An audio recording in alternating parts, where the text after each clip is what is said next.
Welcome dearest children to part 3 of standard 5th 11th chapter और उसका नाम है एरिया एंड इट्स बाउंड्री। तो फ्रेंड्स पार्ट 3 में हम पेज नंबर 151 से देखेंगे, जहां पे आपको पहले पार्ट ए में एक गेम खेलने को कही गई है। यहाँ पे आपको दो स्क्वायर्स बनाने हैं 1 स्क्वायर मीटर ईच। तो आप पहले इस तरह से दो स्क्वायर्स बनाइए।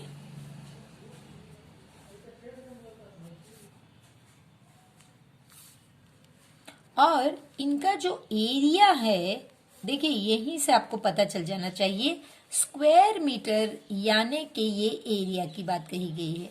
तो एरिया आपका 1 स्क्वायर मीटर होना चाहिए। ये कब होगा फ्रेंड्स? जब आपकी लेंथ भी 1 मीटर होगी और आपकी जो ब्रेथ है, जो in case of square breadth length ही होती है, तो वो भी आपकी 1 मीटर होगी। जब ये दो सेम होंगे तब आप देखोगे कि एरिया ऑफ स्क्वायर की फॉर्मूला अगर हम डालते हैं तो वो होगी साइड मल्टीप्लाई बाय साइड, यानी कि s इंटू एस या फिर l इंटू एल। तो जो हमारा s या l है वो है 1 into 1, that is equal to 1 metre square या फिर 1 स्क्वायर मीटर। तो देखिए आपको इस तरह के दो स्क्वायर्स बनाने हैं और दोनों का जो साइड है या लेंथ है वो 1 मीटर होनी चाहिए। अब आपको अपनी क्लास को दो पार्ट्स में डिवाइड करनी होगी, यानी कि दो टीम्स आपकी होगी। और आपको इन टीम्स में करना क्या है, आपको पहले क्लास की स्ट्रेंथ में से देखना है कि भाई अगर ये 1 मीटर बाय 1 मीटर की है, फ्रेंड्स इस तरह की आपको आपके घर में टाइल्स भी मिल जाएगी। पहले टाइल्स 1 मीटर बाय 1 मीटर की आती थी, अब उससे बड़ी भी आती है, 2 मीटर बाय 2 मीटर की भी आ सकती है। तो 1 मीटर बाय 1 मीटर की टाइल्स इजीली आपको मिल जाएगी, जो आप अपने घर में भी ये गेम खेल सकते हैं। तो आपको इस तरह से इसमें कितने बच्चों को आप बिठा सकते हैं वो आपको देखना है। अगर बच्चे बैठेंगे फ्रेंड्स तो वो ज्यादा नहीं बैठ पाएंगे। तो एक टाइल्स में अगर ये टीम ए है, अगर ये हम टीम ए लेते हैं और ये टीम बी लेते हैं, तो ए में बन सकता है कि 2 बच्चे बैठ सके और बी में 3 बच्चे बैठ सके। So how many of you can sit in 1 square metre? ये 1 स्क्वायर मीटर में आप हमेशा 1 स्क्वायर मीटर यानी अंदर की बात है, यहां पे कितने बच्चे बैठ सकते हैं? तो वी कैन से के 2 चिल्ड्रन, इजीली कंफर्टेबली 2 चिल्ड्रन। अगर बच्चे छोटे हुए तो वो 3 बच्चे भी बैठ सकते हैं। How many of you can you stand in it? तो अगर खड़े रहने को कहा गया है तो आप इसमें 4 भी खड़े रह सकते हैं, 3 भी खड़े रह सकते हैं।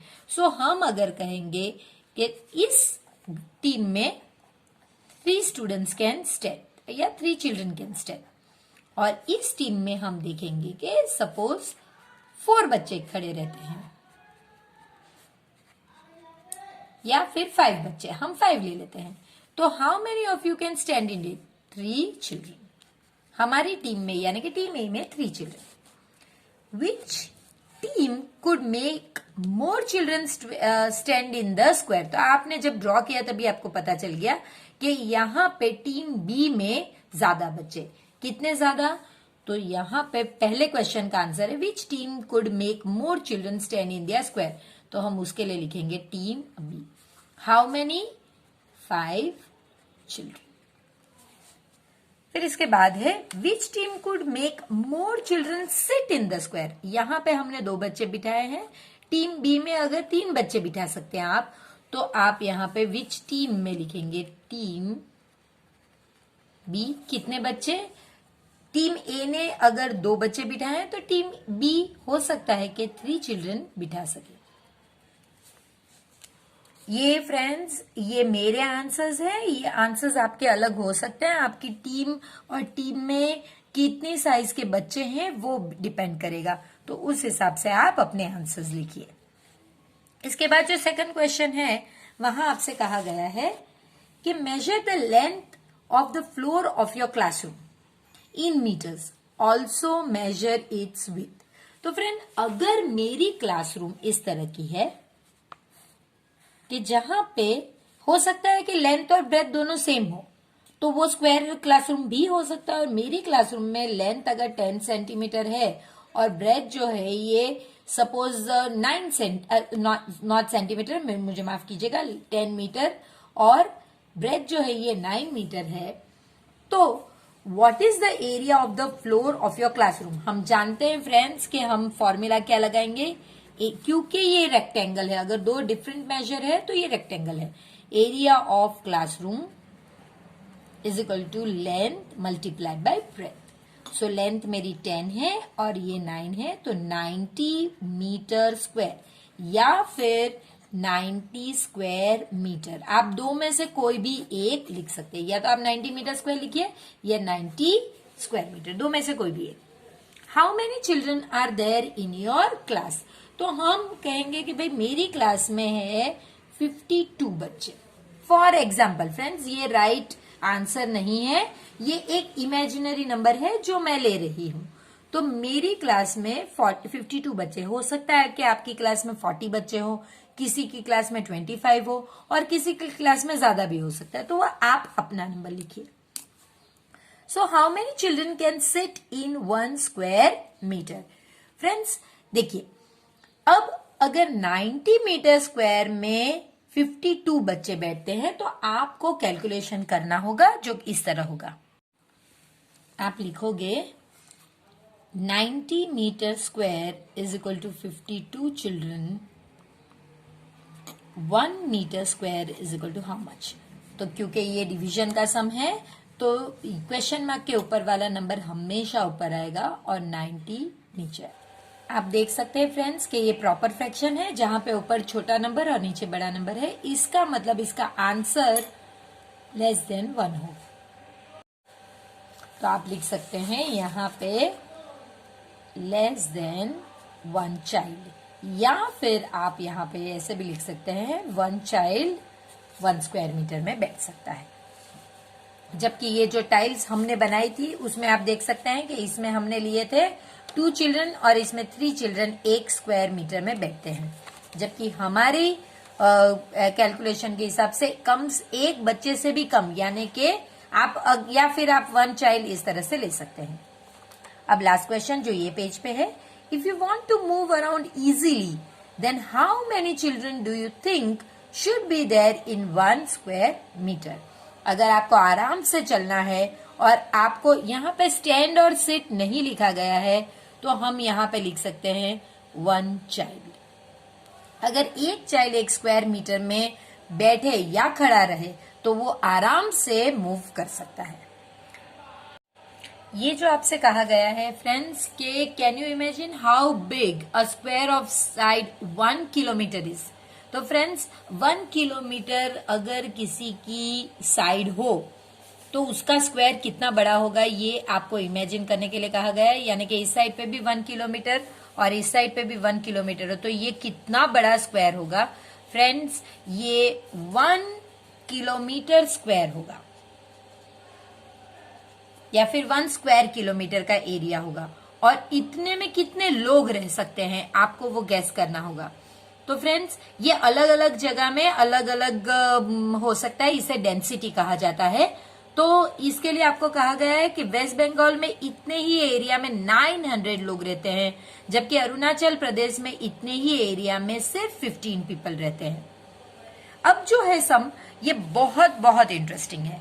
यहाँ पे नसरीना जो है ये एक फार्मर है जो अपना लैंड अपने 3 बच्चों के बीच में इक्वली डिवाइड करना चाहती है। फ्रेंड्स यहाँ पे 2 चीजें, एक तो लैंड इक्वली डिवाइड होना चाहिए और दूसरी चीज जो सबसे ज्यादा इंपॉर्टेंट है कि हर बच्चे के हिस्से में एक ट्री आना चाहिए। तो आप इस लैंड को किस तरह से डिवाइड करेंगे वो देखेंगे। तो पहले तो हम कुछ कैलकुलेशन करेंगे, जैसे कि हम जानते हैं कि इस लेंथ का एरिया कितना है वो ढूंढना होगा। अगर आपको इक्वली डिवाइड करना है तो आपको एरिया डिवाइडेड बाय जितने नंबर ऑफ चिल्ड्रन है वो करना होगा। तो देखेंगे 1 2 3 4 5 6 7 8 9 10, यानी कि इसकी लेंथ जो है ये 10 सेंटीमीटर है जो हमने इस पे करी हुई है। ये जरूरी नहीं कि सेंटीमीटर, लेंथ तो उसकी बड़ी ही होगी, लेकिन फिलहाल क्योंकि ये फिगर में 10 सेंटीमीटर है। अब इसकी ब्रेथ जो है या विथ 1 2 3 4 5 6 7 8 9 सेंटीमीटर इसकी ब्रेथ है। अगर मुझे इक्वली डिवाइड करने कहा गया होता तो मैं क्या करती, सिंपली मैं ये 3 ब्लॉक को एक बच्चे को दे देती, फिर दूसरे 3 ब्लॉक मैं दूसरे बच्चे को दे देती, और तीसरे 3 ब्लॉक वाला पूरा ही इतना सेक्शन में तीसरे बच्चे को दे देती। लेकिन इसमें प्रॉब्लम क्या होता, पहले बच्चे को देखिए, ये ब्लॉक अगर मैं पहले बच्चे को इतना देती हूं तो इसमें 2 ट्री आ जाते। दूसरे बच्चे में ठीक है, दूसरे बच्चे में देखिए इतना होता, उसमें उसका ट्री आ गया होता, कोई प्रॉब्लम नहीं है। लेकिन तीसरे बच्चे के लिए कोई ट्री ही बचता नहीं। तो ये नहीं होना चाहिए, क्योंकि नसरीना का ये कहना है कि जो इक्वल पार्ट हम बच्चों को दे रहे हैं उसमें उनके लिए, हर एक के लिए एक ट्री आना जरूरी है। तो फ्रेंड्स, डिवाइड करने से पहले हमें इनका एरिया ढूंढना होगा। तो एरिया ढूंढना तो बहुत इजी है, क्योंकि ये एक रेक्टेंगुलर पीस है। देखने पे अगर आपको स्क्वायर लग रहा है, लेकिन है रेक्टेंगल, क्योंकि इसकी लेंथ और ब्रेथ अलग है। तो आपको पहले इसका एरिया ढूंढना होगा। तो देखिए, area of farm is equal to length into breadth. अब आपको पहले डेटा लिखना होगा। लेंथ आपकी 10 सेंटीमीटर और ब्रेथ आपकी 9 सेंटीमीटर है। तो यहाँ पे लेंथ के नीचे आप 10 लिखोगे और यहाँ पे 9, यानी कि 90 सेंटीमीटर स्क्वायर मेरे हिसाब से, इस फिगर के हिसाब से, क्योंकि कहा नहीं गया है कि लैंड एकड़ में है या मीटर में है। तो अभी हम इतना ही लगेंगे। अब इसको आपको 3 बच्चों में इक्वली डिवाइड करना है। तो area of land available to each child, कितने बच्चे हैं आपके पास? 3। तो वो होगा टोटल एरिया, सॉरी ये 90 सेंटीमीटर स्क्वायर अपॉन 3। 3 1 जा, 3 3 जा और 0, यानी हर बच्चे को 30 सेंटीमीटर स्क्वायर। अब 30 सेंटीमीटर स्क्वायर में इसमें करूं कैसे? सिंपल है, आपको ये स्क्वायर्स गिनने हैं और 30 स्क्वायर्स आपको बच्चों को देने हैं। अब आप बच्चों को जिगजैग दे, ये आप पे है। यानी कि जो फिगर मैं बनाऊंगी जरूरी नहीं फ्रेंड्स कि वही फिगर आपका भी आए। मैं अगर बनाती हूं तो देखिए, मैं पहले बच्चे को अगर ये दे देती हूं तो 27, उसके बाद मैं ये और 3 दे दूंगी, तो मेरे 30 हो गए। अगर वो नाम मुझे अच्छा लगे तो मैं ये 4 की ले सकती हूँ कॉलम। तो 4 के साथ मैं यहां तक 4 8 जा 32, सो मैं ये 7 तक 4 7 जा 28 और फिर ये 2 ले सकती हूँ। ये एक ऑप्शन हो सकता है। यानी कि बहुत सारे ऑप्शन हो सकते हैं। मुझे 30 एक बच्चे को देना है। फिर अगर मैं इस ट्री के साथ लेना चाहूं तो मैं इस ट्री के साथ इतना एरिया भी ले सकती हूँ और ये ट्री वाले को अलग। तो मैं एक कॉम्बिनेशन आपको कलर करके बताती हूँ। 3 बच्चे, जुमरी और इमरान, 3 के लिए अलग है, वो मैं आपको करके बताती हूँ। तो देखिए फ्रेंड्स, ये मेरा कॉम्बिनेशन है। जब मैंने चुमकी को ये पार्ट दिया है, जुमरी को ये पार्ट दिया है और इमरान को ये पार्ट दिया है।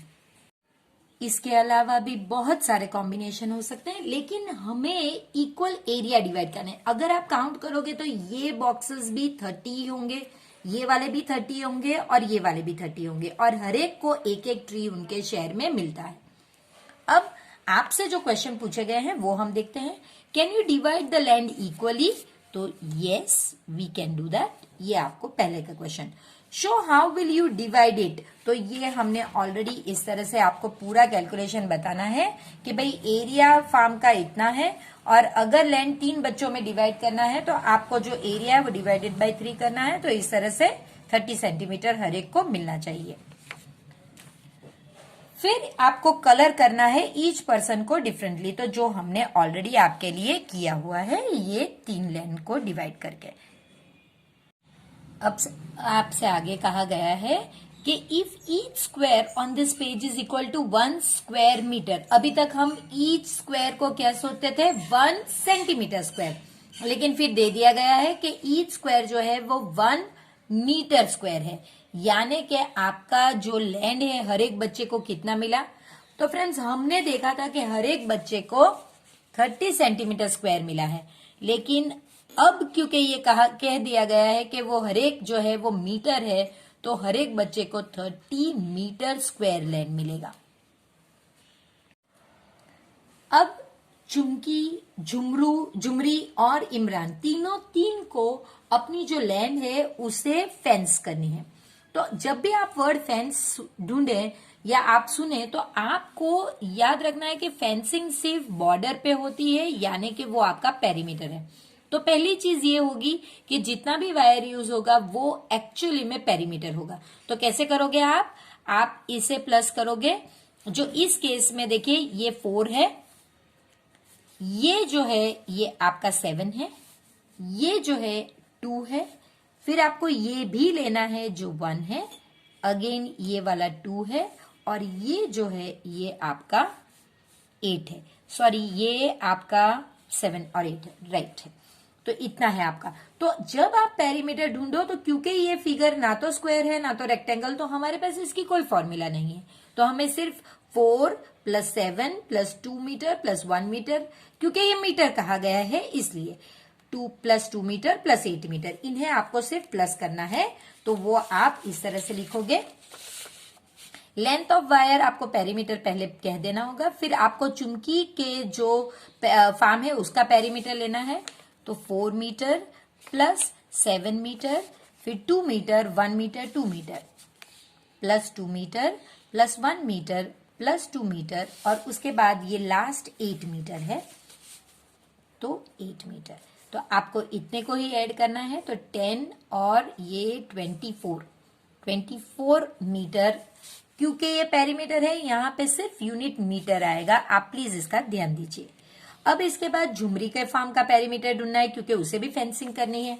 तो देखिए झुमरी के फार्म में ये आपका 6 है, उसके बाद ये आपका 7 है, ये 2 है, ये 1 2 3 4 है, अगेन ये वाला 2 है, ये वाला 2 है, और ये वाला 2 है, ये जो है ये आपका 5 है। तो झुमरी में आप लोगे 6 + 7 + 2 + 4 + 2 + 2 + 2 + 5, और यही चीज हम लिखेंगे। तो मैंने ये आपके लिए लिखा हुआ है, देखिए 6 metre + 7 metre, 2 metre, 4 metre, 2 metre, 2 metre + 2 metre + 5 metre. तो ये टोटल आपका 30 मीटर होता है। देखिए 30 मीटर होता है एग्जैक्टली। तो ये आप यहाँ पे लिखोगे 30 मीटर। और लास्ट में अब इमरान का फॉर्म देखते हैं, जहां पे आपके पास ये सारे ही मेजर दिए गए हैं। देखिए 2 1 2, फिर ये वाला मेजर आपका 2 होगा, 2 2 2 4 2, ये वाला मेजर 2, ये वाला मेजर 10, और ये वाला मेजर 1। यानी ये सारे ही नंबर्स जो हमने लिखे हुए हैं, ये नंबर्स आपको फिर से लिखने होंगे। उसका जो पेरीमीटर है वो है 32 मीटर। तो फ्रेंड्स आप देख सकते हैं कि किस तरह से चुमकी का जो फार्म है वो 24 मीटर का पेरीमीटर है, फिर झुमरी के फार्म में 30 मीटर है, और इमरान के फार्म में 32 मीटर है। अब इसके बाद का जो क्वेश्चन है उसमें आपसे कहा गया है who will need the longest wire for fencing. तो चुमकी को 24 मीटर वायर लगेगा, झुमरी को 30 मीटर लगेगा, और इमरान को 32। सो इमरान को सबसे ज्यादा लगेगा। कितना लगेगा वो नहीं पूछा गया है, क्योंकि ऑलरेडी हमने आगे के क्वेश्चन में सारे ही सॉल्व किए हुए।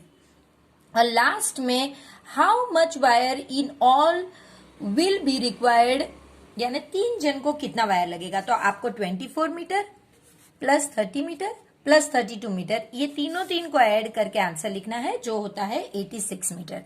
तो चलिए देखते हैं वो आंसर्स हम कैसे लिखते हैं। देखिए वही क्वेश्चन है, if each square on this page is equal to 1 square metre. देखिए हमने वो जो बॉक्स लिए थे वो 1 सेंटीमीटर 1 सेंटीमीटर यानी कि 1 सेंटीमीटर स्क्वायर लिए थे, लेकिन उन्होंने कहा है कि ये एक्चुअली में 1 सेंटीमीटर स्क्वायर नहीं 1 मीटर स्क्वायर है, यानी कि ये बॉक्स में यहाँ पे 1 मीटर, यहाँ पे 1 मीटर है। तो कितना होगा। तो अगर हमारा टोटल 30 स्क्वायर सेंटीमीटर आता था, क्योंकि हमने हर एक को 30 जो 90 था उसको डिवाइड बाई 3 किया था, जो इस तरह से था। देखिए हमने 90 टोटल फार्म का एरिया किया था, फिर उनको 3 बच्चों में डिवाइड किया था, तो हर एक का 30 सेंटीमीटर स्क्वायर आता था, लेकिन अब इनका 30 मीटर स्क्वायर आएगा। इसके बाद फ्रेंड्स आपसे कहा गया है चुमकी, झुमरी और इमरान को कितना वायर लगेगा, तो वो जितना हमने अभी कैलकुलेट किया है वो हमने सिर्फ लिखा हुआ है। कैलकुलेशन आपको बताना है जिस तरह से हमने किया हुआ है, पेरीमीटर आपको बताना है। फिर उसके बाद who will need the longest wire for fencing, तो हमने वो भी देख लिया है कि कंपैरिजन पे पता चला है कि इमरान को सबसे ज्यादा वायर लगेगा। कितना लगेगा वो नहीं पूछा है, इसलिए उसका ये ब्लू पेन में जो है वो उसका आंसर होगा या सॉल्यूशन।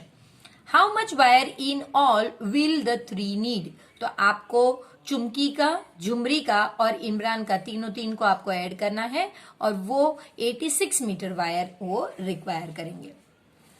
फ्रेंड्स, इसके बाद जो प्रैक्टिस टाइम है ये बहुत ही इंटरेस्टिंग है और इसके लिए हमें कुछ बेसिक नॉलेज होना जरूरी है।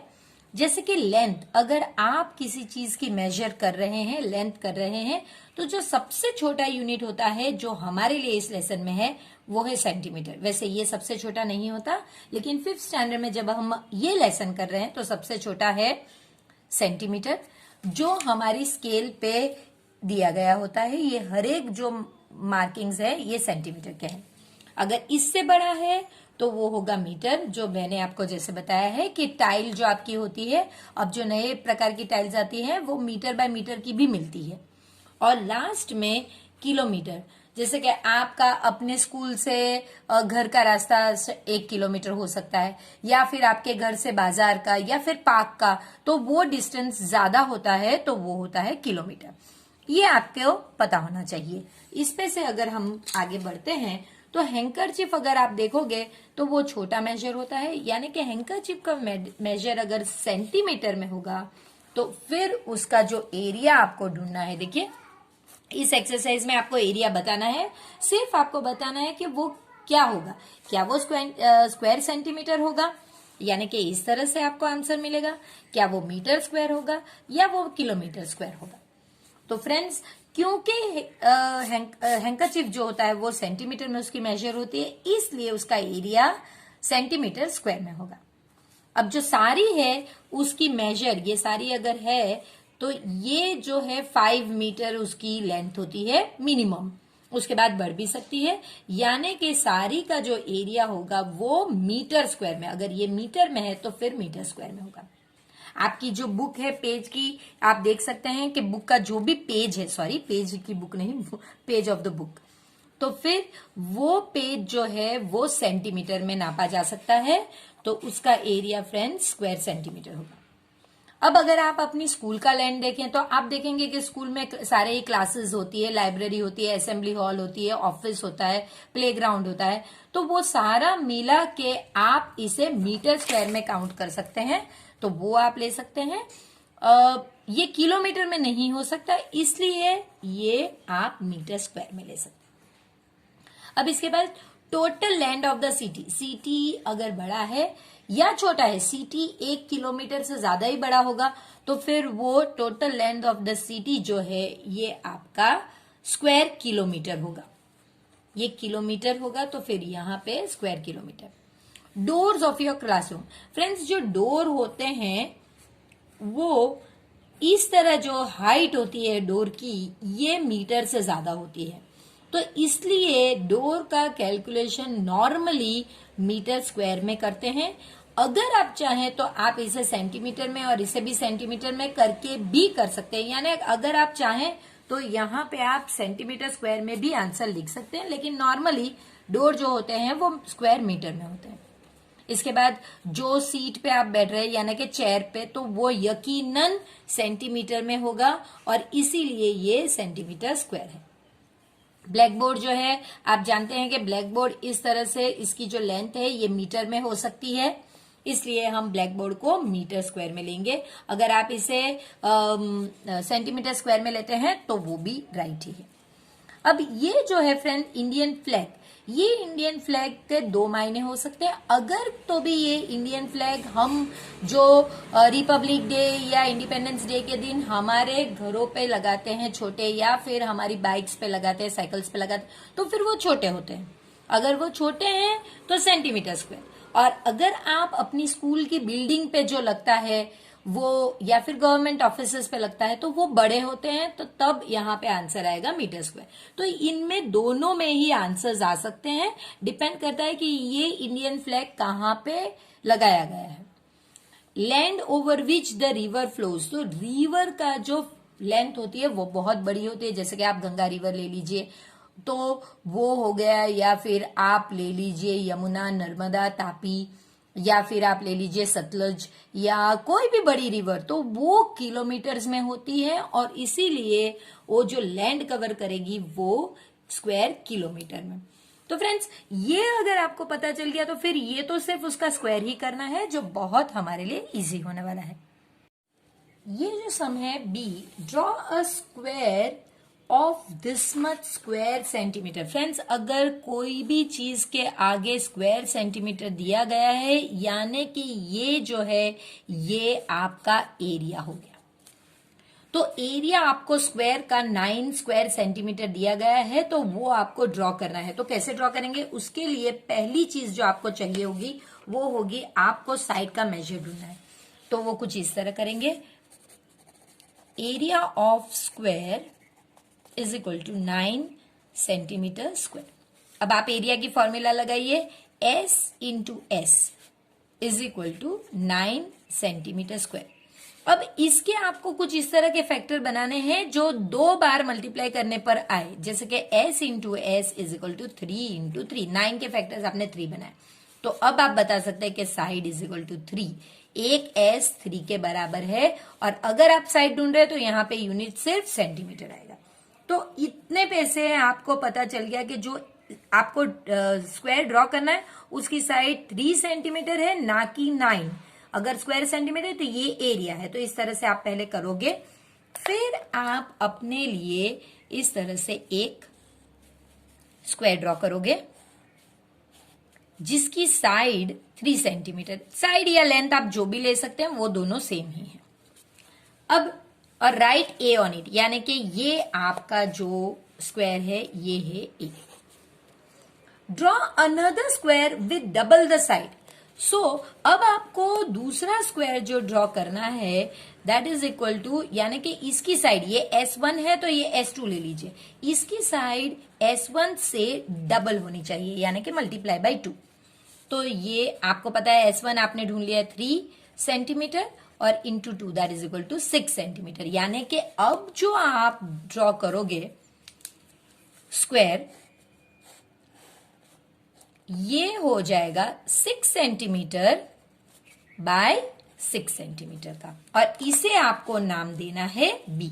तो चलिए इसे नाम दे देते हैं बी।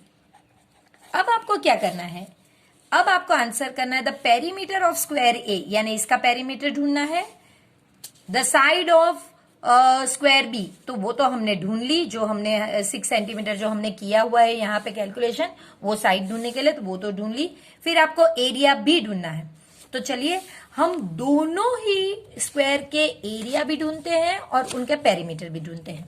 तो चलिए, perimeter of square A is equal to, perimeter की फॉर्मूला फ्रेंड्स है 4 इंटू साइड, साइड यानी एस, आप एल भी ले सकते हैं।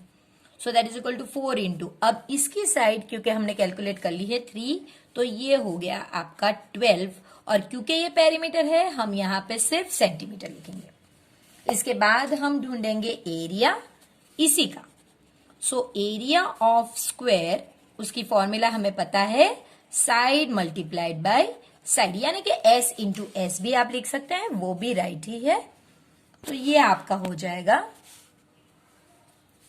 That is equal to 3 into 3 that is equal to 9 centimetre square, क्योंकि ये एरिया है। चलिए इसी तरह हम इसका भी ढूंढ लेते हैं। Perimeter of square B that is equal to, formula आपको कंपलसरी लिखनी ही होंगी friends, 4 into S that is equal to 4 into 6 that is equal to 24 centimetre.